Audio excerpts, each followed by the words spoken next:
Hello and welcome to the Metacast podcast. This is Ilya. And this is Arnab. Metacast is a podcast app like no other. You can get it at metacast.app. They sponsor our podcast because we own the app and the podcast. So go check it out at metacast.app. And this podcast is our behind-the-scenes look at how we run the company. And also we invite entrepreneurs to chat about their journeys. So today is one of those episodes where we don't have a guest, we just chat about what's going on. And today's topic is just like every other podcast in existence. It's an emergency episode. Talking about Sam Altman. Yeah. So Arnab, what's your take on Sam Altman? I think we missed the boat already. Everything is back to as it was last Friday. It was just a crazy 3 days of mayhem. In some ways, I'm glad that we missed that boat though. I think we would look pretty stupid if we did it. Yeah. No, some of the podcasts I was listening to, there was like an almost daily or sometimes multiple times a day emergency podcast coming out. The hard fork one they recorded while Casey Newton was in an airport. It was insane, yeah. Yes, I listened to that one. I think some podcasts that have nothing to do with the news, they still did an emergency episode because they just wanted to ride the hype wave. So I think that's how we would look like if we did this, and now we don't do this. I had a feeling that these things will only go on for like a couple of days. Things have to fall back into place. There's like too much money at stake by Microsoft and other people to let this go crazy like this for more than a few days. So right, yeah. So the topic for today's episode is building in public. We started this podcast, well, I guess we pivoted this podcast to like a behind-the-scenes show which follows the movement called Build in Public, where entrepreneurs build their companies in public. So they talk about how they build their companies, how they build their products, they share revenue numbers. It's a very interesting movement. There are probably thousands of people who do this, but there are more people who don't do this. So, and we opted into participating in this. And today we want to talk about why we're doing this, what are the pros and cons of building in public, and also our approach and what we are ready to share and what we are not ready to share. So some of that we are actually going to be making decisions as we speak, because our approach is what it is up to this point, but very soon we'll launch the app. We'll start to have revenue coming in, and right now in this episode we'll actually discuss and decide how we're going to tackle that. Yeah. what was your first glimpse into like this building in public? What were some of those people or companies? I think back 5 or so years ago, I was listening to the podcast called Founder's Journey by Josh Pickford. So Josh founded a company called Barometrics. They were doing some analytics on top of Stripe. And he was doing this, I think, weekly, very short episodes, like 7 to 10 minutes, where he would almost like give a status update on how the company is going, like what happened. There were some episodes where he would just share, we are doing this, this, and that. There were some others where he would share revenue, I believe. And there were a couple of episodes where he described some of the mistakes that they made. I think there was something about they offered something for free, and nobody was converting, and it was just draining money. And he was sharing this as it was happening. And I found that honesty to be very, very engaging.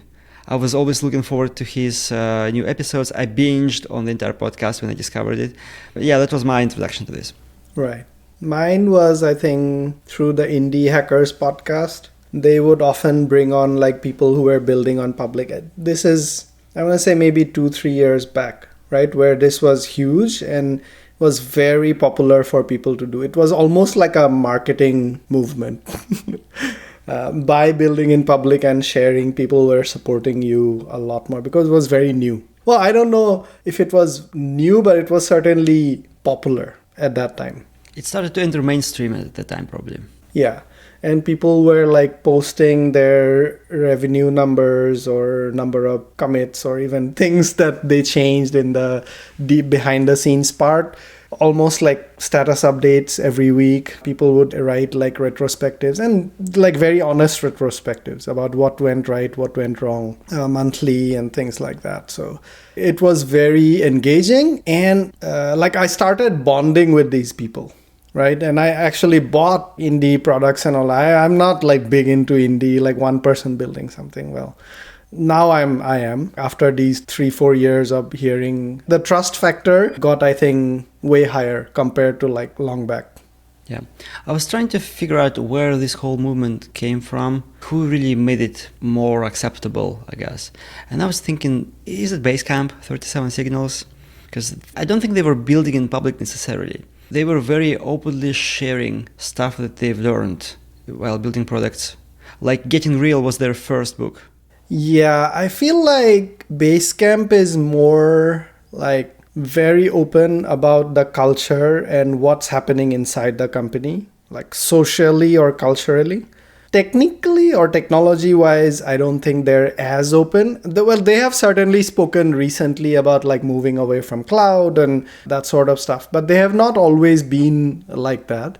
They have built significant stuff on top of like open source, like Rails. DHH is one of the main contributors and creators of Rails. So that has always been there. But aside from that open source aspect, I don't feel like they were as open about technology or revenue or those kind of things. But they were certainly always open about how they run the company. What are the kinds of decisions that are happening culturally and all that. Actually, you're right. They have always been more like retrospectively reporting what they've done. From the position is like, here's what we learned, here's some advice for you, go use it if you want to. Whereas Build in Public is more like, I have no idea what I'm doing, here's my hypothesis, here's how I'm testing it. And then like a few weeks later, here's what I learned. So it's a more vulnerable position. So there probably were many things that didn't work out for 37 Signals. And no one knows about those because they wrote only about things that worked and maybe some mistakes, but generally it's more about here's what works. I'm not super good with names, but I feel like some of the very early indie hacker, as the indie hacker podcast was becoming super popular, right? It's not very regular right now, but back then, like 2-3 years back, there would be an episode almost every week. And it would be like an insanely good episode with a indie founder. And almost everybody coming on was very open about their like numbers. Yeah, I remember the Michael Lynch episode. That one was very good. I think that was the episode. Was Michael Lynch the guy who was writing weekly retrospectives about like, this is my money coming in this week, this is what is going on, this is what I'm spending on rent and all that? And yeah, he was writing weekly retrospectives. I think he left one of the big companies. I forgot if it was Meta or Google. And then he built some remote desktop control hardware plus software. Yes, KVM. And he moved to like a smaller town in Massachusetts, Rhode Island or something, like somewhere up there. Yeah. And I think there were a few also very popular and prolific indie hackers around that time who used to post on Twitter graphs of money coming in, coming out and all. That's when I remember seeing this become super popular. Our CDO is saying something, but unfortunately, I don't know how to translate that. I think he agrees. He always agrees with you. Yeah. We started doing this as well. I think we never really had any ulterior motive. I think just generally, I've always liked sharing stuff. My blogging goes back to early 2000s when LiveJournal was the thing, at least in Russia where I lived. I was just writing about whatever. I mean, it wasn't professional. It was more just about life, right? I've always been writing all my adult life. Launching the company, it's like the whole domain and a bunch of topics that I can write about now because it's right in front of me, right? I had really waited to leave Google so that I can actually start publicly talking about it. So that's when we started doing the podcast and I started writing a bit. The newsletter. I think a newsletter came a bit later. It's like 4 months ago or something. Yeah, around our closed beta launch, I think. So it all just happened naturally to us. But I think while this is really cool to kind of share, there is also the benefit that we get from this. To be clear, we don't necessarily do it for the benefit. At least we didn't start motivated by the benefits. Sometimes it's easy to just skip, let's just not do it this week, right? But then you start thinking, okay, so actually there is a reason that you're doing this other than just like fun. Keeps the discipline going in like writing those every 2 weeks or publishing the podcast every week. I feel like we ourselves, when we document things that happen, we keep ourselves more honest. Actually, by writing things down, we learn something new about ourselves. And it forces clarity. Writing about anything at any time forces clarity on you. There's also implicit reflection that we get out of this. So, for example, the newsletter, that's primarily you. Sometimes maybe I or Jenny would come in and say like, oh, this technical detail, change this to this. But other than that, it's you. But it's a great reflection opportunity because you send it out to us before you publish it, maybe a day or so, right? We read it. And I always get a lot of, first of all, happiness out of it because it's a new perspective that maybe I have not thought about it that way. But also we get to reflect back on what did we do, what were these decisions that was made, and maybe by this time we have some data about whether that was the right thing to do or not at that point. I think there are a lot of benefits. Plus, like you said, there's of course, the benefit of the newsletter is pretty popular and more people are like reading it every week. We get subscribers. Like, I want to say there isn't a single day that goes by right now where we don't receive at least a few new subscriptions. So it's doing well. People are liking it. For the record, we're at about 350 subscribers right now. And there are some days when there'll be like 15 new subscriptions. But I feel like at least one or two a day, every day, even Saturdays, Sundays, we do tend to see. People are liking it. Like, let's be honest, right? Like you said, this is a marketing channel. But by being honest and authentic about what we're doing, I feel like that bonding that I used to feel for people who were building in public 2-3 years back, maybe that's what this channels for other people to get connected to us. Yeah, I think you brought a very good point about marketing here. I forgot who it was. I think it was Jason Fried from 37 Signals, who said we don't try to optimize for like conversions or clicks or whatever. We just share. We just share what we have to share, and then things just happen. And sometimes they happen actually years later. They don't have to happen the same day. And I think that's what makes it different from marketing. Oh, actually, no, it was DHH on the Rework podcast. Yes. He was calling it content marketing bullshit. That people just like create content so that they can get something out of it. Something explicit, right? Whereas for them, it's all implicit. So they just share it and then things just happen. I'm not good at, I don't enjoy, and I don't post much on social media, LinkedIn and all that. Most of it is like reshares and stuff from you and other people that I like. And even though I know that that's not going to get too much eyeballs because of the algorithm that LinkedIn has. I read a quote yesterday. I think I was in my daughter's school, and on a wall there was a beautiful inscription. And I read it and I felt like, wow, this is like exactly. And I think that's at the heart of what Basecamp is trying to say. It's by a Brazilian poet, Mario Quintana. I might be butchering the name, but I don't remember exactly what the words were. But don't go chasing butterflies. Instead, tend to your garden and the butterflies will come there. I liked it so much that I wanted to like make a poster out of it and all that. I went to Reddit and looked up, and there was an edition, I think a Redditor edit that I liked even more, which is don't go chasing butterflies. Instead, tend to your garden and the butterflies will come. And if they don't come, you still have a beautiful garden to enjoy for yourself. That's actually very true. And I think it goes back to what Jake Knapp was saying on our episode 4. He said that whatever you write, like a blog or a podcast, first and foremost, you have to do it for yourself.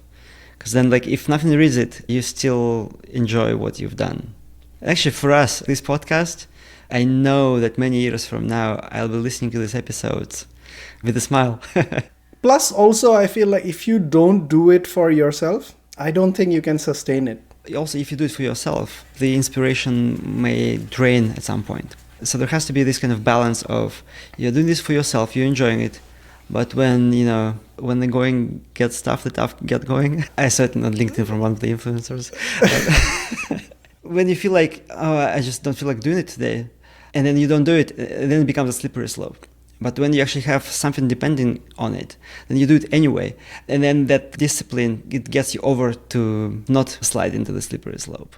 So there's I'm going to call it shallow engagement aspect of it. People share it, like it and all that, and various places like LinkedIn and all that promote it. That's how maybe people see this, go click into your profile and find out about Metacast. So there's that angle to it. There's also the actual deep connection angle where we have had multiple people so far send us like deep, thoughtful emails sharing their experiences, and we have had multiple back and forth conversations with them. And I feel like without doing something like this, like writing out our stuff authentically in public, that would never happen.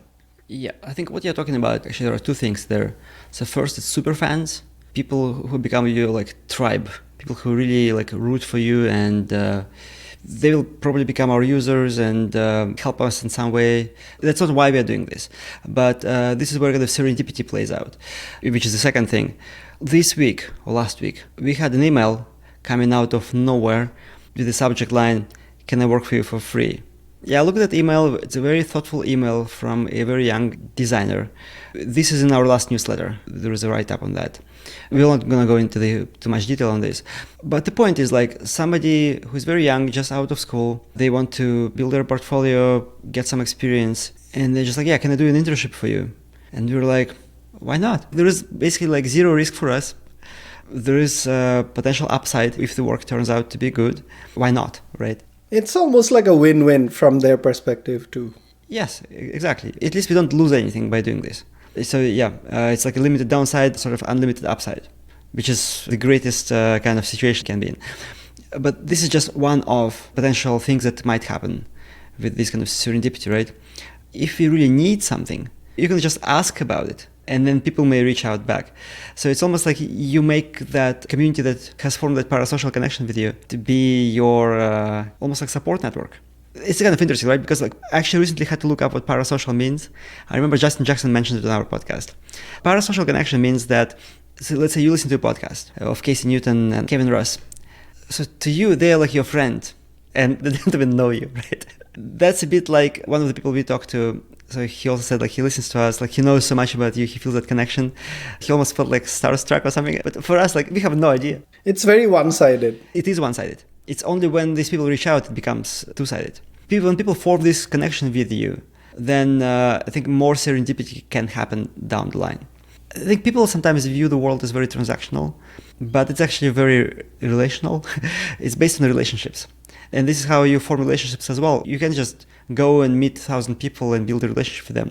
But by putting something out there, those people find you and they build a relationship with you, that one-way relationship, which can sometimes morph into a two-way relationship. Right. It's also a bit about the Brian McCullough in our very second episode. I always like the way we said very second episode, because we started by saying very first, but it was actually the second. So we corrected it to like very second episode. So I keep going back to that. But he talked about this, the snowball effect of this. This doesn't start one night and like next day you don't get all these people engaged to it. You have to keep doing it over time, more and more. And that's why you need to be authentic. And I'm working with authentication right now. You have to be authenticated. You have to be authenticated, yes, and authorized.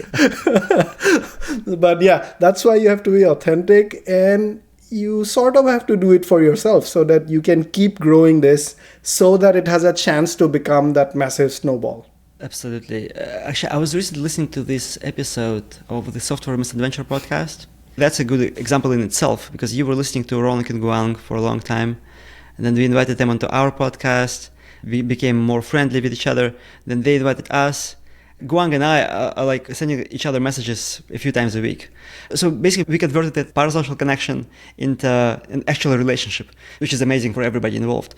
But anyway, so they had the episode with Kelsey Hightower. Second episode they had. So because they had two. Their very first episode was with Kelsey. The very second time with Kelsey Hightower. And one of their very last episodes is with Kelsey too, where Kelsey talks about leaving Google and retiring. The thing that really struck me there is how he was describing his financial discipline from like the age he was 20 or so.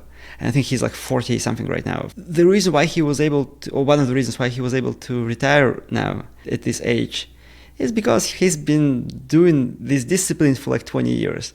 So he built his habits, he built that wealth and all that.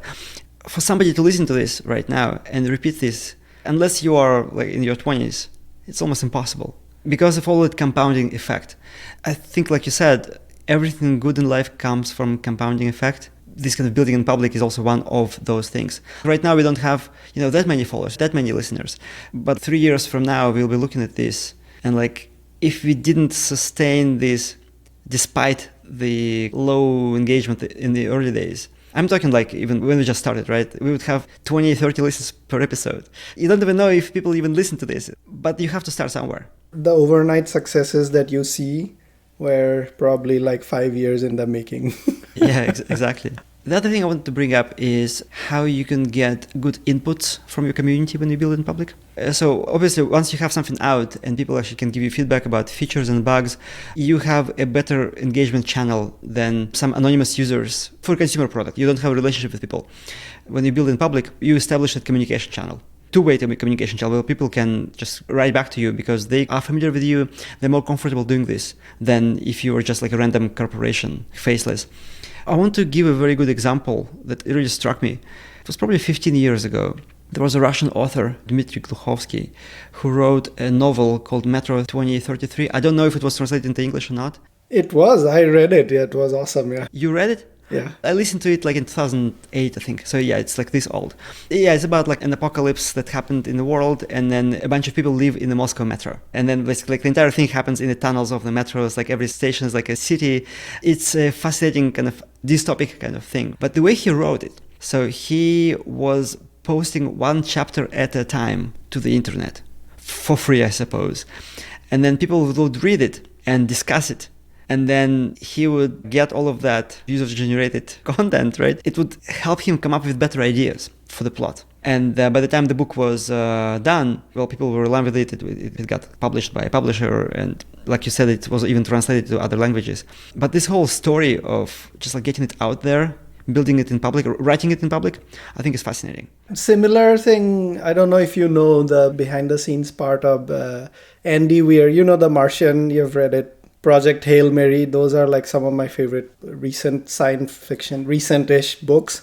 So he was a software engineer and he was writing up these short stories and blog posts and posting it up on the internet.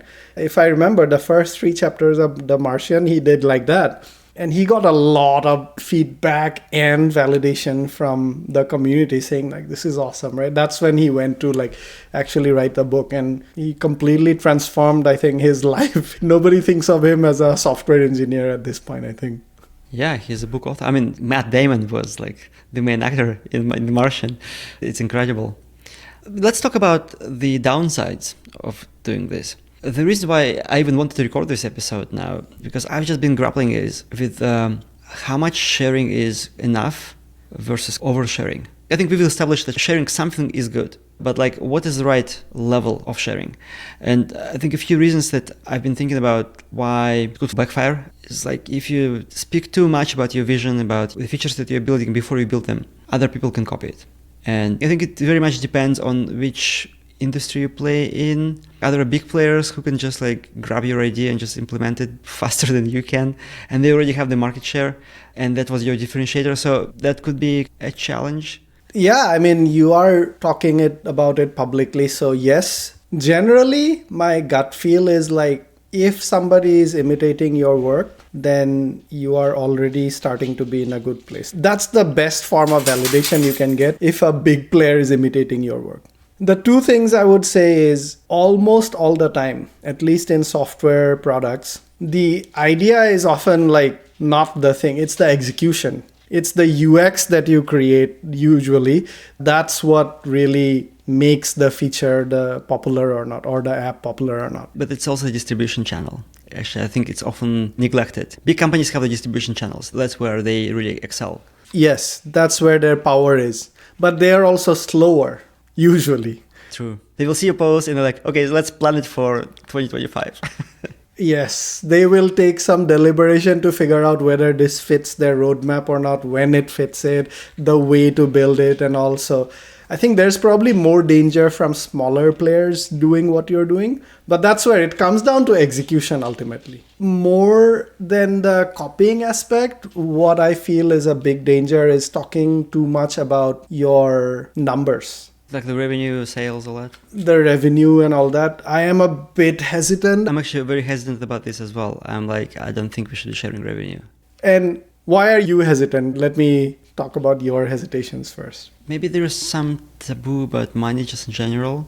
I never was comfortable sharing how much money I make personally, right? I was okay to tell my parents how much money I make. But my friends, I'm already not very comfortable. Even my extended families, like outside of my parents, even my sister, I wouldn't be very comfortable. Cousins and others, not comfortable at all. Right. Especially if you're making good money. Yes, yeah. If you're making $1,000 driving a bus, I don't care, right? But if you're making hundreds of thousands, right? Whereas they're making tens of thousands, then you create a reason for jealousy and all that. It's almost like you're creating an invisible status levels because of money. That's true. Company is different though, right? But I think psychologically it also plays a role though, in my hesitation. But I think for the company where it's, the reason why I'm not comfortable is it shows the validation. It also potentially shows some of the tactics that you use, maybe some features that you use that move the needle. And then that creates data points for your competitors to maybe imitate.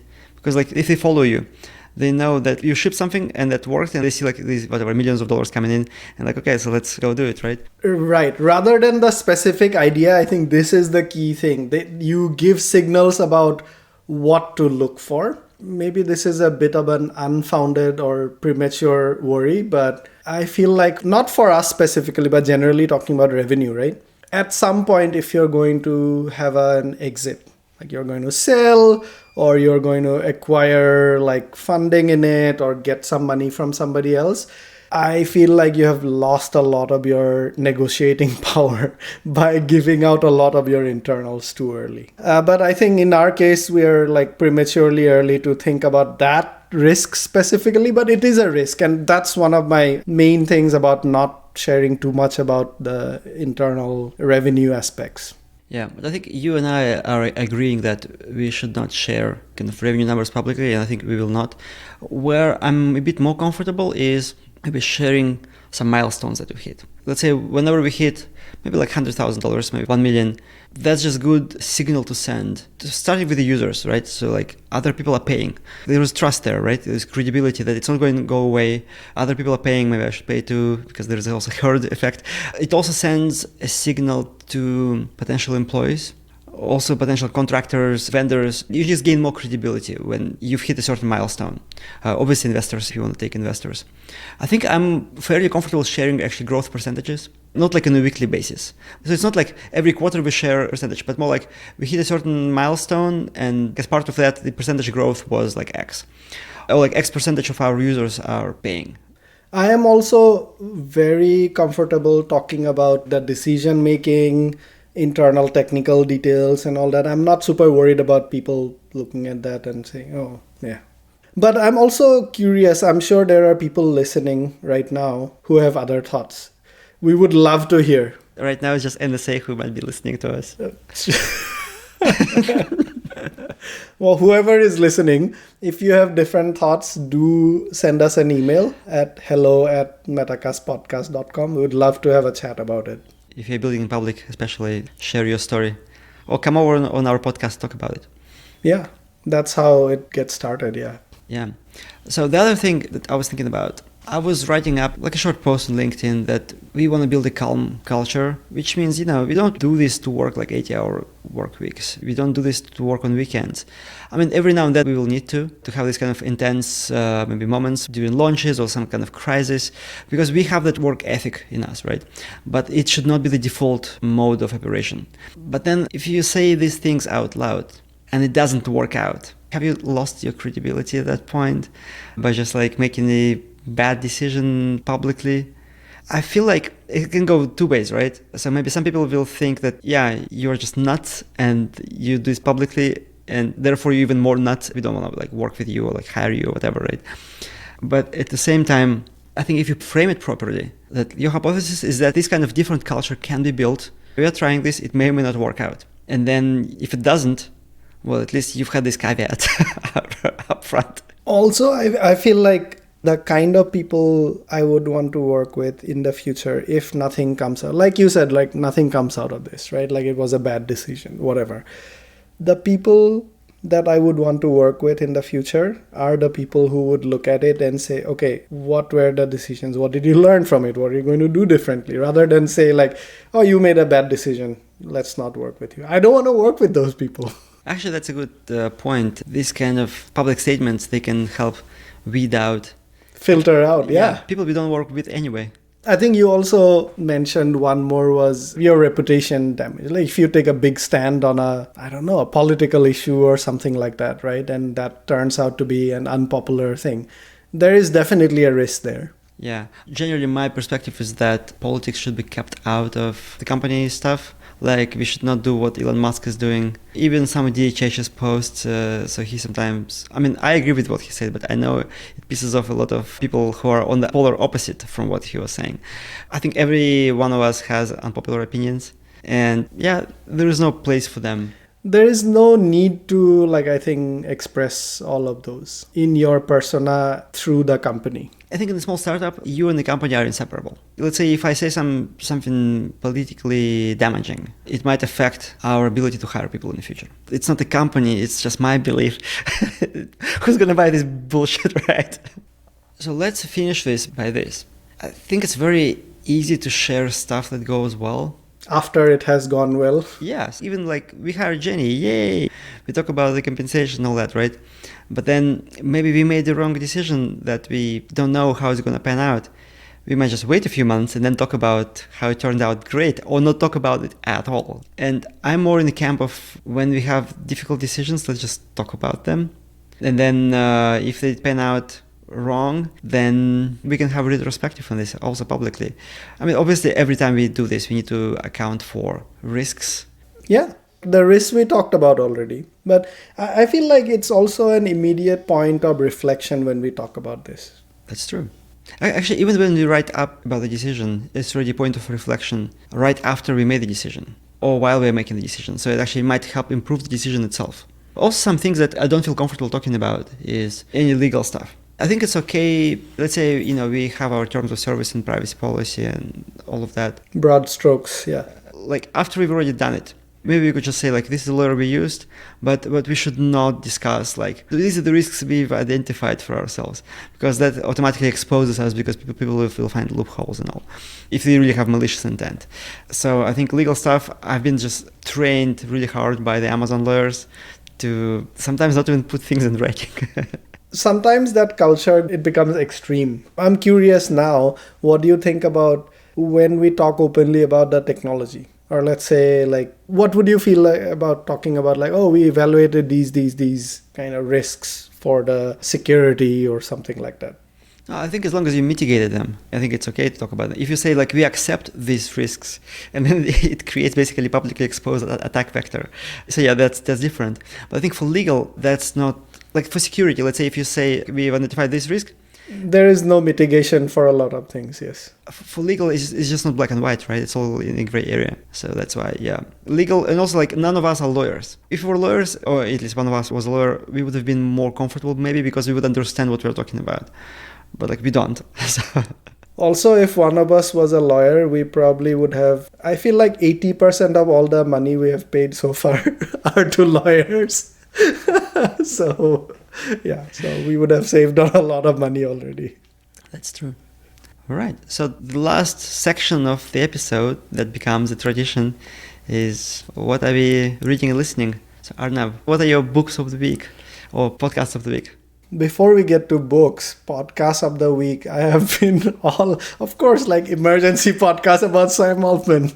In spite of me feeling okay, this is just a few days, let's just calm down. I'll just listen to all this after a few days. The insane drama while we were in that period during that weekend was crazy. And I was intrigued by it. If you know the HBO TV show Succession, it was like that in real life. And I did enjoy it. So Decoder, I think it was a merge between Decoder and Vergecast, but they did a great breakdown. You shared it with me, I think, originally. I also subscribe to their podcast. I listen to almost everything. So that was a really good breakdown. Hard Fork had some really good behind-the-scenes takes on what could be happening and all that. And also good breakdown of the timelines of what happened, who did what and all that. So those were really good. Aside from that, I don't think I heard any other podcasts. And the ones that we always do to prepare for our future guests, those are always there. In terms of books, I don't know where I got the cue, but Atomic Habits, I've only ever read the minutes version of it. Like, here are the takeaways from it. I started that book and I'm really enjoying it. I listened to that book on my way back from Vancouver last time I visited you, I think. Oh, okay. So like a year back or something, maybe. Last November, I think, yeah. Actually, I don't remember much. That just shows how bad the information is retained when you listen versus reading. The one thing that I'm really liking about that book is, even though it's about habits and all that, the way to change your habits is not to think about the habits, but to think about your identity. If you want to be a tennis player, for example, instead of saying like, I'll go to the gym every day, I'll do this every day, I'll go practice this much every day, just think about like, I am a tennis player. What do I need to keep doing to stay as a good tennis player? And that will be the biggest motivation. For some reason, that thing doesn't resonate with me. Really? Okay. Interesting. I remember I read the same thing in Adam Grant's book, Give and Take, over 10 years ago. He was saying something along the same lines. If you want your kid to do something, you don't tell them that they should share. It's more like, you're a kind person, therefore you share. And it just felt to me very manipulative, especially when like targeted at kids. When I read Atomic Habits, like for some reason, it's just this identity thing, maybe it's just not part of our culture as much. I mean, my culture. I'm like, yeah, whatever. Tell me this. I think he had a really good example. I just made one up on the fly, right? Like, let's say you're a smoker and you want to stop smoking. If you make your goal that I want to stop smoking, you have a very high failure rate. Like, we know that people fail with that. However, if you change it to like, I don't smoke, I'm not a smoker. And I do resonate with that kind of perspective. It's hard to, I think, change your identity like that too. But I do feel like if I was a smoker and I start with the belief, somehow I make my head believe that I'm not a smoker, I'm more likely to stay a non-smoker. Then, in my head, believing that I'm a smoker and I want to become a non-smoker. I wonder if part of that is this kind of social thing, where when you make a statement socially, right? Somebody offers you a cigarette and you say, like, I don't smoke. You can't go back on that. There was something about it in Daniel Kahneman's book. Accountability, I think, but you're putting it on yourself. Yes, but also like you're making this claim in the external world, and then you have to keep yourself accountable, otherwise you become inconsistent with what you're saying. Like, I'm vegetarian, right? Well, God forbid you eat chicken in front of those same people, like later on, because they will remember that what you said, right? Now I remember the book and this thing. Maybe that's why I don't remember much about the book itself, because it didn't quite resonate with me. Actually, I think I got it on Audible. I listened to it and I'm like, I just returned it back because I didn't feel like it was worth my money. Oh, I am listening to it on Audible too, but I'm going to buy the book. I love it so far, yeah. Good. What are you listening to? I've just finished Death's End, which is the third book in the three-body trilogy, so I'm done with the trilogy. Amazing, mind-blowing stuff. Yeah, mind-boggling stuff, especially with that part where like 18 million years passed. Oh my god, I won't spoil it. The book series gets like increasingly more abstract and philosophical. Like, it's so far, the way it starts, it's like sci-fi, and the way it ends is like philosophy. Yeah, I read the first book 5 years ago, and then the other one I read this summer. So the second one, The Dark Forest. I thought like, okay, so Dark Forest I definitely enjoy more than the Three-Body Problem. So the second book is my favorite. And then I read the third book, and now I'm undecided. But I feel like the third book, I think the plot is so twisted there, and also some of the concepts there are just so out there, like alien, literally. But also all of those like multi-dimensional things. Actually, the thing that is really helpful to be able to understand what they're talking about there is another book that Justin Frankel recommended on our podcast. It's a book called Flatland. It's a book that was published over 100 years ago. It's about, geometrical figures living in two-dimensional space, in the flatland. And then they get exposed to three dimensions. And the book just shows how, if you live in two dimensions, you cannot comprehend three dimensions. It's just outside of your realm of language and concepts. Whereas from three dimensions, you just look down, it's all obvious. I almost feel like this person, Cixin Lee, who wrote the trilogy, he probably read Flatland. Because I think some of the things that he says there, they're almost like borrowed from that book in terms of like, you cannot comprehend this if you haven't been there. And only when you get exposed to it, then you understand it. Well, not you still don't understand it, but at least you can appreciate it. That book series is one of my, I think, all-time science fiction favorites. The moment I finished the third book, I started the whole series again because there's so much mindfuck going on, right? Like, Yeah. and a lot of what happened in the first book makes sense in the second book and then more and more in the third book. So I finished it immediately, read it back to back. And last year, I think I was on a long road trip somewhere. That's when I was like, okay, this is perfect. Let's like spend 9 hours on this thing. And I did that again. It was awesome. It's not 9 hours. It's like 29 hours for the last one. I think the first book is like 9 hours. I remember I started it, like we were driving, I think to Oregon or somewhere. So it was like an 8-hour drive or coming back from Oregon, something like that. I started the first book. And then, of course, you're like not putting it down again. You're just going to finish it. So after coming back home, yeah. I know that the second book is about 20 hours. The last one is 29 hours. I'm not sure about the first one, but I also have a physical book at home right now that I got for my son of the first book. It looks as big as the other two. So I suspect it's also about 20 hours. Maybe it was 9 hours when it's sped up. Anyway, so yeah, that's what I've been up to, and I'm trying to not consume any information for the last couple of weeks, just because it was too dense. Yeah. Okay, this was a great episode, yeah. Thanks for having me, Ilya. Oh, yeah, as always, you're very welcome. Yeah. So where can people find us? Metacastpodcast.com. We also have our landing page up on metacast.app right now. Send us an email if you have any feedback or have any thoughts about what we talked about at hello@metacastpodcast.com. Yeah. Awesome. See you next week. Yeah. Bye.